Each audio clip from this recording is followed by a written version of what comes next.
부름받은 종의 영적 자세라는 제목으로 하나님 말씀을 전하겠습니다. 사도 바울이 고린도 교회 성도들에게 편지를 합니다.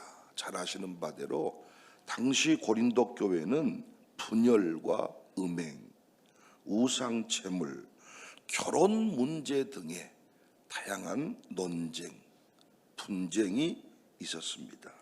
여러 가지 문제들이 있었습니다. 당시 성도들은 사회적 신분, 종, 자유인, 결혼, 독신 문제, 이런 주제들에 대한 답을 찾고 있었습니다. 여러 가지 불편한 감정들을 가지고 교회를 섬기는 거예요. 오늘 본문에 보면 종이라는 단어도 나오고 자유인이라는 단어도 나오는데, 이건 단순한 사회적 신분을 말하는 게 아니고 신앙 안에서 새로운 정체성을 강조한 표현입니다. 바울의 핵심 가르침이 뭐냐? 사회적 신분과 상황이 어떻든지 간에 주 안에서 부르심을 받은 자는 다 자유하다는 거예요. 세상의 신분이 종, 노예였을지라도 주 안에서 자유인이 되었다. 반대로 자유인의 상태에서 부름받았을지라도 그리스도의 종이다. 종과 자유인의 개념을 잘 설명해 줬습니다. 외적 신분, 이거 중요합니다. 어떤 상태에서 부름받았는가. 그런데 부름받은 뒤부터, 이 교회 공동체 안에 들어온 뒤부터는 노예의 상태였던 주인의 상태였던 어떤 상태였든지 간에, 전직 대통령이었던 아니면 감옥 갔다 온 죄수였던 어떤 사람이든지 간에 부름받은 뒤부터는 그리스도의 종이다, 이 얘기입니다. 부름받은 종, 여러분과 저의 또 다른 이름인 줄로 믿습니다. 부름받은 종, 지난날에 어떤 신분이었든지 간에 우리는 교회 안에서 모두 다 부름받은 종의 정체성을 새롭게 가지게 되었다는 것입니다. 할렐루야. 부름받은 종, 어떻게 살아야 할까요? 첫 번째, 사람들의 종이 되지 말라 했습니다. 23절입니다. 너희는 값으로 사신 것이니 사람들의 종이 되지 말라. 무슨 의미일까요? 부름받은 종들은 더 이상 두려움에 붙들려서 사람들의 눈치 보며 살지 말라는 이야기입니다. 오늘날 신분제도가 사라졌습니다. 그럼에도 불구하고 많은 사람들이 뭔가에 눌린 듯이 살아갑니다. 남편이 어떤 직업을 가지고 있느냐, 내 아들, 딸들이 지금 어떤 형편에 놓여 있느냐, 나의 최종 졸업장이 어떤 수준이냐, 내가 재산을 얼마나 가지고 있느냐에 따라서 영향을 받아요. 내 남편이 어떤 신분을 가지고 있냐에 따라서 부인들의 삶의 태도가 달라지더라는 것입니다. 내 아들, 딸들이 지금 어떤 자리에 서 있냐에 따라서 부모님들의 영적 이 삶의 태도가 달라지더라는 것입니다. 영향을 받더라는 것입니다. 담임 목사가 목회를 할 때에도 그 교회 장로님들의 수준이 어떠하냐에 따라서 영향을 받더라는 것입니다. 그런데 오늘 바울은 분명히 가르칩니다. 더 이상 부름받은 종은 사람들을 두려워해서는 안 된다. 사람의 종이 되지 마라. 다시 한번 22절 볼까요? 주 안에서 부르심을 받은 자는 종이라도 주께 속한 자유인이요, 또 그와 같이 자유인으로 있을 때 부르심을 받은 자는 그리스도의 종이다. 대통령도 그리스도의 종이고, 공무원도 주의 종이고, 농부도 부름받은 종이고, 비즈니스맨도 부름받은 종이다. 그리스도의 종은, 부름받은 종은 하나님께 부름받은 종은 오직 주인의 말씀, 불러주신 하나님의 말씀의 귀를 기울이며 살아가야 되는데, 여전히 우리는 지난날 세상의 종으로 살던 습관이 남아 있어서 사람들의 눈치를 실실 보고 산다는 것입니다. 여러분, 종들이 밥 먹는 거 상상해 볼 수 있나요? 아들들과 다르지 않습니까? 아들들은 그냥 부모님의 사랑을 확신하기 때문에 맛있게 눈치 보지 않고 먹는데 눈치를 봅니다. 그래서 예전에 종종 남의 집 가서 밥 먹을 때 이 견눈질하면서 눈치를 딱 보고 밥 먹으면 할머니들이 같이 그 아이를 보는 어른들이 어째 저 윤치밥 먹은다야, 부모님이 없으니까 얘가 키가 죽었다야, 짠해 죽겠다야. 여러분은 이런 아이들 한 번도 안 보고 자셨습니까? 아, 진짜로 환경이 많이 달라. 나랑 살아온 환경이랑. 우리 동네에는 눈칫밥 먹은 놈들이 많았어. 무슨 이유인지 할머니가 키운 놈들이 많았고, 사회적으로 뭔가 약간 바닥 인생들이 많았어요. 행여나 어디 가서 밥 먹으면 눈칫밥 먹은다고, 눈치 보면서 막 허겁지겁 먹으니까 천천히 먹어, 또 줄게, 천천히 먹어. 또 그 모습 보고 어른들이 짠하게 생각해. 우리가 그런 습관이 남아있어서 그러는지 자꾸 사람들이 어떻게 생각하겠느냐. 그리고 신앙생활 하다가 사람들이 한마디 뚝 던지면 그 말에 흔들려 버린다는 거예요. 그러지 마라. 그 진짜 이 시대에 주의 종이 보이질 않아요. 주의 종, 그리스도의 종이 보이질 않아요. 사람들의 종은 많은데 그리스도의 종이 보이질 않아요. 교회 안에서도 모 집사의 종이 많지만 그리스도의 종이 없어요. 그러지 마라. 사람들의 말보다 부르신 하나님을 더 의식하며 살아가라. 우리가 지금 TV 가운데 매일 바라보는 아픔이 뭐예요? 군인다운 군인이 없어요. 공무원다운 공무원이 없어요. 여러 이유가 있지만 권력자의 눈치를 보면서 사실을 왜곡하고 출세의 길을 가려고 하는 거예요. 여러분, 군인들 얼마나 멋지게 생겼던가요? 군복을 입고 다 어떤 장성이 되고 주의관이 된 것은 정말 대단한 것이거든요. 그런데 그들이 거짓말한 것 좀 보십시오. 그들이 눈치를 보며 말한 것 좀 보십시오. 나중에 어떤 처벌을 받든지 간에 사실대로만 얘기하면 됩니다. 그게 군인다운 사람입니다. 공무원답습니다. 종종 TV에서 다리 위에 휴가 중이어서 길 가다가 뛰어든 경우도 있습니다. 소방대원이었는데, 구급대원이었는데 물에 떠내려가는 사람을 보고 참을 수가 없어서 뛰어내리는 겁니다. 주변에 많은 사람들은 왜 그렇게 했냐, 내버려 두지 임마, 네 목숨이 중요하지. 그런데 내가 무엇을 위해 존재하는 사람인 줄 아는 것이죠. 아마 모른 척하고 나 혼자 살 수는 있겠지만 평생 죄책감에 시달리지 않겠습니까? 사람의 눈치 보지 마라. 너는 값으로 샀으니 사람들의 종 되지 마라. 목사가 사람들의 종이 되는 순간 교회는 소망이 없다 생각합니다. 사람들을 무시하며 살라는 게 아니고, 사람들이 좋아하는 말이 있어요. 사람들이 듣기 싫어하는 말이 있어요. 목사가 사람들 눈치를 보면서 목회를 해버리는 순간 바른 판단을 못하게 되더라고요. 저는 실업인 사역회를 만들었습니다. 기업인들만 모아 축복하다가, 기업만 힘든 게 아니라 직장생활도 만만치 않게 힘들다. 이분들을 모아서 한 달에 한 번씩 축복합니다. 늘 나누는 얘기가, 나는 목사로, 여러분들은 기업에 직장에 가는 그리스도의 종들이다. 하나님의 말씀대로 당당히 한번 살아보자. 사람들의 말 듣고 어떤 기업의 방향을 함부로 바꾸지 마라. 사람들이 말 한마디 했다고 살고 죽는 걸 결정하지 마라. 하나님이 그 자리에 보냈다.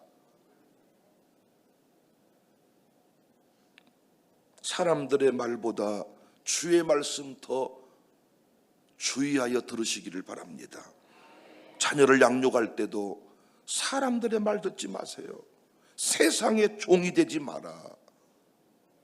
아니, 내 아들 딸들을 내 맘대로 키우는 거 아니잖아요. 하나님의 뜻대로 키워야 돼. 하나님의 기업이라 그랬어. 하나님이 맡겨준 기업. 그러니까 내 맘대로 키우면 안 돼. 사람들이 키우란 대로 키우면 안 돼. 하나님이 키우란 대로 키워야 돼. 아멘입니까?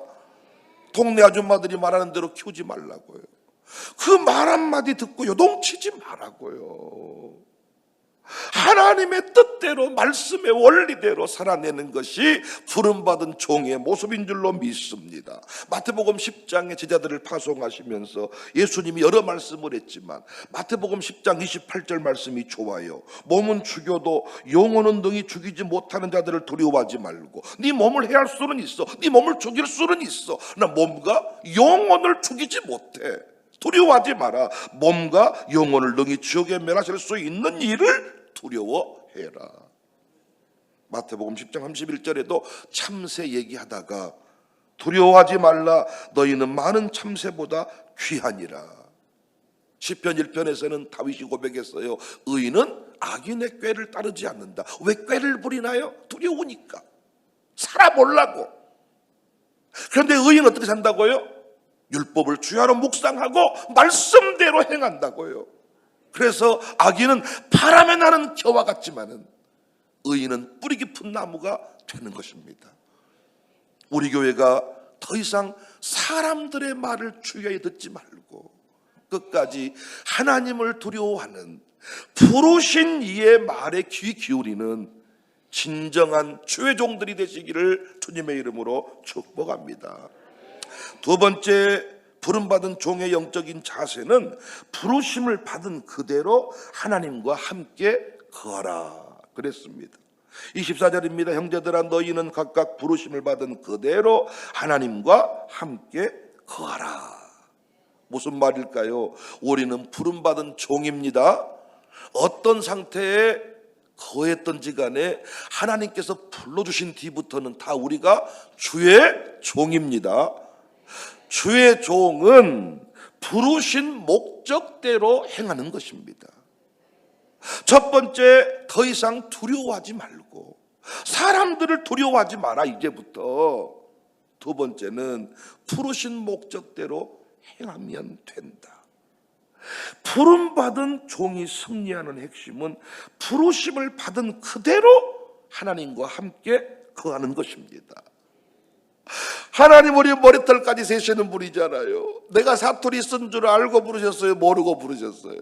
알고 부르셨어요. 내가 초등학교밖에 못 나온 줄 아셨어요? 모르셨어요? 아셨다니까요. 내가 키가 적은 줄 알아요? 몰라요? 안다니까요. 그래서 주님 앞에 부름받은 뒤에 아따 강사로 다녀보니까 키가 좀 컸으면 좋겠더라. 그래서 키높이 구두를 신고 이렇게 다닐 필요가 없다는 거예요. 다른 것은 다 이상하게 생겼는데 키만 크면 뭔 소용이 있겠어요. 거기에 다 맞게 하나님이 만들어 놨다. 은혜가 안 됩니까? 아침에 이런 말을 들으시면. 이 연예인들은요, TV에 나갈 때요 온갖 장식을 다 하고 나가잖아요. 우리 교회 이번에 권사님도 피택했는데 권사 되려고 온갖 장식을 다 하고 없는 것들을 만들어내고 졸업장을 만들어 오고, 이렇게 체력 검증에 이 약한 국민 약골들은 권사할 수 없으니 체력 정진을 시켜가지고 최소한 배추를 50포기씩 이고 날릴 수 있는 사람, 이런 체력, 이렇게 한 거 아니죠.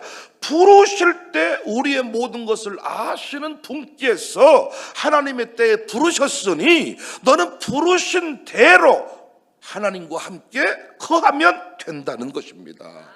이걸 깨닫는 걸 사명자라 합니다. 소명, 부르심의 의식. 내가 부름받았다. 부름받은 뒤에 내게 삶의 이유를 주셨다. 이게 사명. 바울은 스스로 자신을 복음의 노예라 했습니다. 그리스도의 노예라 했습니다.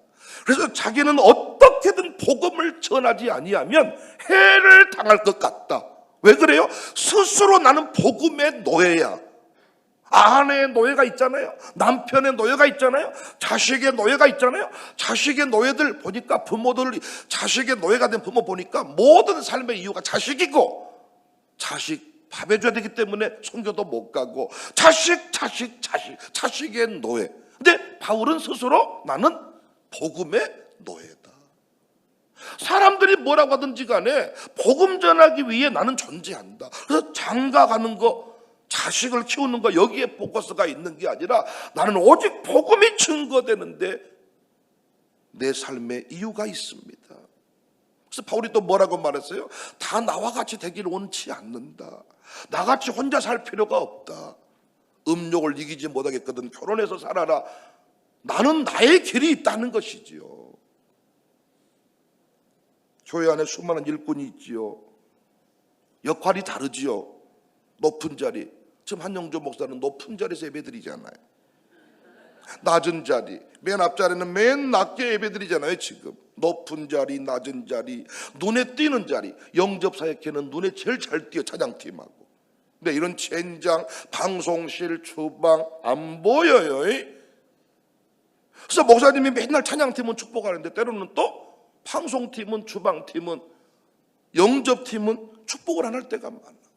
사실은 부흥회할 때도 영접팀이 수고를 많이 하는데 찬양팀한테만 격려비를 주고 영접팀한테는 밥 한 끼를 안 샀어. 한 번은 영접팀이 나를 불렀다 그랬지요. 기다리다가 우리가 밥을 삽니다. 눈에 보이는 팀이 있고 안 보이는 팀이 있고, 칭찬 자주 받는 팀이 있고 안 받는 팀이 있고. 그런데 다 교회 안에 있는 여러분은 주님이 부르신 종이다. 한영조 목사는 늘 보이는 자리에 있습니다. 늘 저랑 동행을 합니다. 시찰에도 가고 회에도 가고. 그런데 우리 김태현 목사나 이상한 목사는 늘 보이지 않습니다. 우리 임수전 목사님은 늘 화연 아이셔츠를 입지만 셔츠가 땀에 젖어 있을 때가 많습니다. 양복 입고 열심히 청소합니다. 열심히 교회에 필요한 부분들을 고쳐주고. 다 역할이 다릅니다. 중요한 것은 그 부르심의 자리를 통하여 하나님을 섬기고 그분과 함께 동행하는 것입니다. 견고한 진설교하면서 하나님 나라 개념이 중요하다 말씀드렸습니다. 하나님 나라 건설, 하나님 나라 확장의 개념을 놓치면 이 땅의 삶이 무의미해져요. 요양원에서 그렇게 초라한 노인네로 살 필요가 있겠어요? 딱 죽어야지. 얼마나 초라합니까 우리가. 그런데 하나님 나라 확장에는 이렇게 건강한 사람만, 이렇게 뚱뚱한 사람만, 에너지가 넘치는 사람만 필요한 게 아니라 국민약골도 필요하고, 출근하지 않고 날마다 기도만 하는 사람도 필요하고, 요양원에서도 구원받아야 될 사람이 있고, 병상에도 있고, 군대에도 있고, 농촌에도 있고. 그래서 어떤 모습으로든지 간에 우리는 이해할 수 없지만 하나님이 구원받은 뒤에 이 땅에 남겨두신 것은 다 하나님 나라에 필요해서 남겨두었다는 거예요. 그래서 부름받은 이유를 분명히 알고 사는 것이 중요합니다. 부름받은 종으로 살기 위해서, 승리하기 위해서는 그래서 환경을 바꾸려 하기보다는 현재의 상황을 하나님이 주신 자리로 받아들이는 훈련이 중요하더라고요. 죽음을 생명으로 바꾸는 엘리야를 보니까 사르밧으로 가라고 할 때 나는 그곳은 못 갑니다. 아이고 어떻게 간답니까가 아니라 받아들이는 거예요.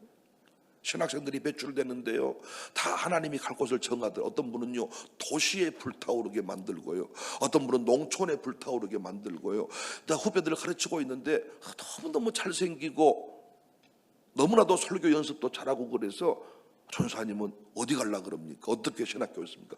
저는요 지금 이 캄보디아인가, 나라가 캄보디아가 아니고 하여튼 그 나라가 있는데 그 나라에 가려고 합니다. 또 제가 아는 어떤 분은요 경찰대학을 졸업했거든요. 현직 경찰관이에요. 그래서 지금 신대원에 이제 올해 저도 또 설교 배우러 들어오네요.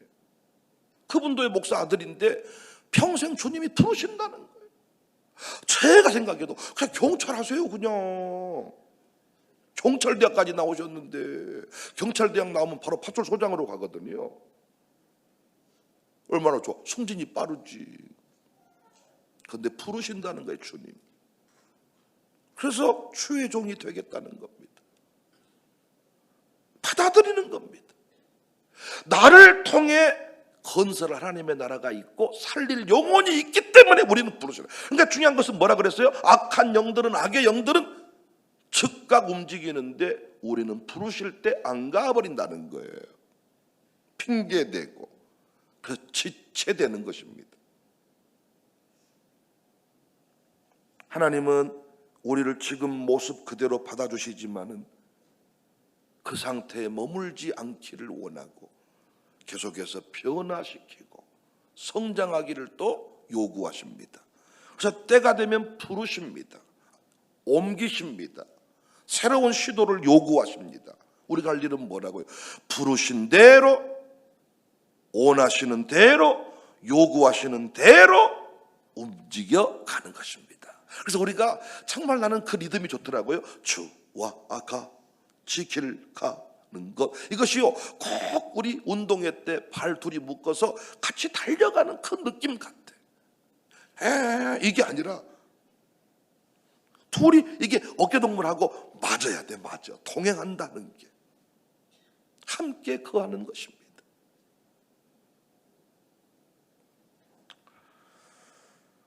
부르심을 받은 그대로 부르신 대로 움직이면서 동행을 해야 되는데 내 방식대로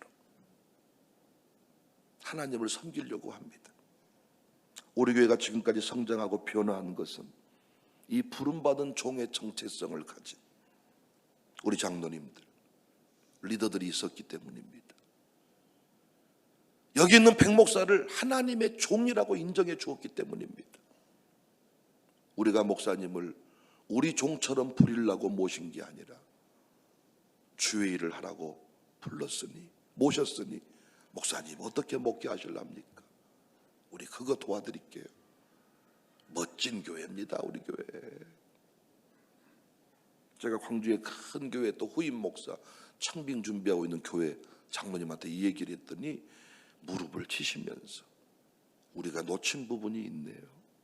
항상 후임 목사가 오면, 담임 목사가 오면 우리 동네 상황을 잘 알려주면서 목사님이 우리 동네는 이렇게 목회하셔야 됩니다, 이렇게 얘기를 한 것이 잘못됐음을 깨닫게 되었다는. 어제도 어떤 장로님이 우리 교회 다녀가셨는데 이래요. 와, 목사님 꼭 명절 때 큰형님 집 같네요. 또 어떤 분은 어제 기도회 끝나고 밥상을 봤더니 추석 새 불었네요.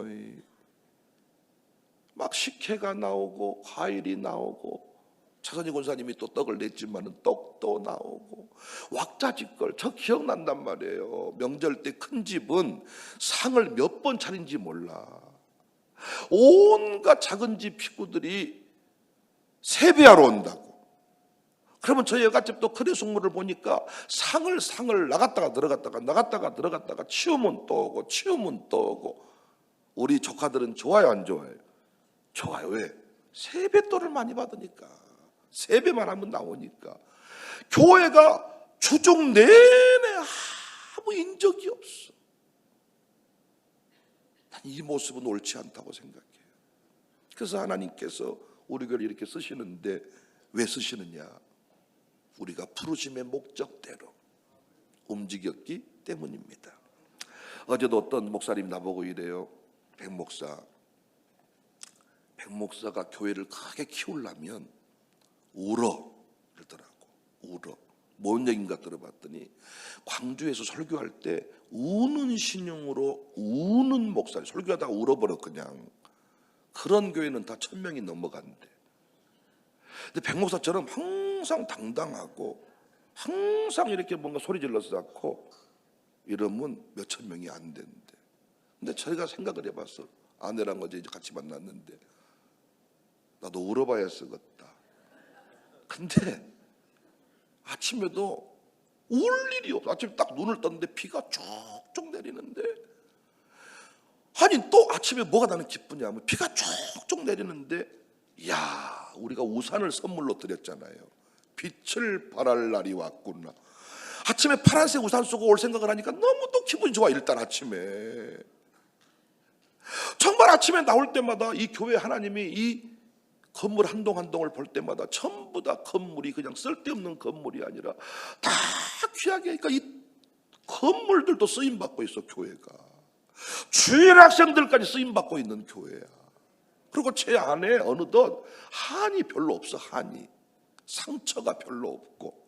그리고 또 그 목사님 말씀하더라고. 그리고 몇천 명 넘은 교회 특징이 뭐냐, 목사님들이 짠하게 생겼다는 거야. 아주 키가 조그마시든가 아니면 빽빽하시든가, 전에 폐병을 최소한 3기쯤 앓았던가, 암 수술을 했던가, 뭔가 교통사고를 최소한 2번 이상 당했던가, 뭔가 약간 몸이 불편하시던가, 이렇게 짠하게 생긴 교회가 몇천 명이 넘는다는 거예요. 그러면 내가 어떻게 짠하게 보일까? 이것이 저의 또 불만이라면 불만이고, 어렸을 때 이것 때문에 제가 또 선배들한테 많이 맞기도 하고 항상. 근데 여러분, 생긴 대로 살아야지.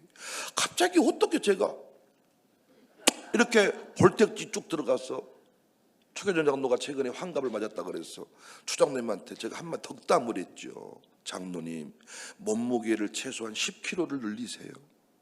그랬더니 불가능할 것 같은데요.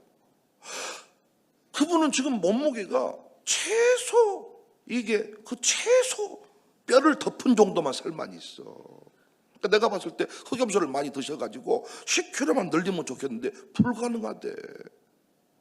그 저한테, 목사님은 10kg를 빼세요. 나 차라리 천국 가고 싶어. 어떻게 내가 지금 10kg를 빼버려 여기서. 그러니까 하나님은 다 사이즈에 맞게 생긴 대로 건강관리하지 말라는 게 아닙니다. 생긴 대로. 어떻게 눈물이 안 나오는데 우는 척 합니까? 어떻게 웃지 못하는데 또 웃는 척 합니까? 저는 기쁨의 잔치집의 영성. 그 목사님은 초상집에 가는 것이 낫다. 인생을 묵상하며 살아라. 다 하나님이 모양대로 부르셨다 생각합니다. 이번에도 우리 목양장들한테 양육사 교육을 하면서 한마디씩 하라고 했더니 전부 다 자신의 스타일을 말씀하시더라고요. 노병한 장로님이 남 잘한다 못한다 이런 소리 하지 말고 자기 스타일대로 하면 됩니다. 왜 이런 얘기가 나왔냐, 우리 당회 때마다 노병한 장로님이 다 오냐 받아줘가지고 그 가정교회를 거쳐온, 그 교구를 거쳐온 양육사들은 적응을 잘 못한다는 거야. 그랬더니 우리 노병한 장로님이 한 말씀 하시는 거지. 그냥 스타일대로 하세요. 나는 섬김이 내 은사입니다. 나는 말씀을 잘 가르치는 건 못하지만은 잘 섬기는 건 내가 하겠습니다. 우리 이영호 장로님은 나는 캠프 주장파입니다. 무조건 캠프를 가세요. 예전에 이영호 장로님은 참 특별한 게, 예전에 캠프를 저랑 떠나면요, 떠나면 소가 죽든가 떠나면 소가 자빠지든가 뭐 진짜 이런 일이 정말 발을 동동 구를 때가 많았어요. 근데 이제는 입장이 바뀌어서 그럼에도 불구하고 떠났더니 하나님이 놀라운 변화를 주셨다. 박열 장로님은 잘 가르쳐야 된다. 우리 이중현 장로님은 뭐라 그랬더라?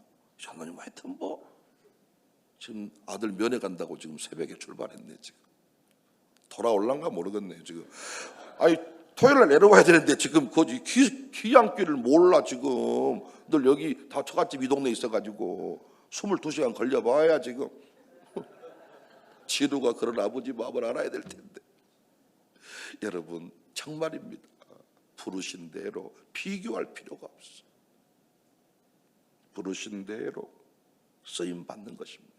사람들이 비교하는 것이지 하나님은 비교하지 않습니다.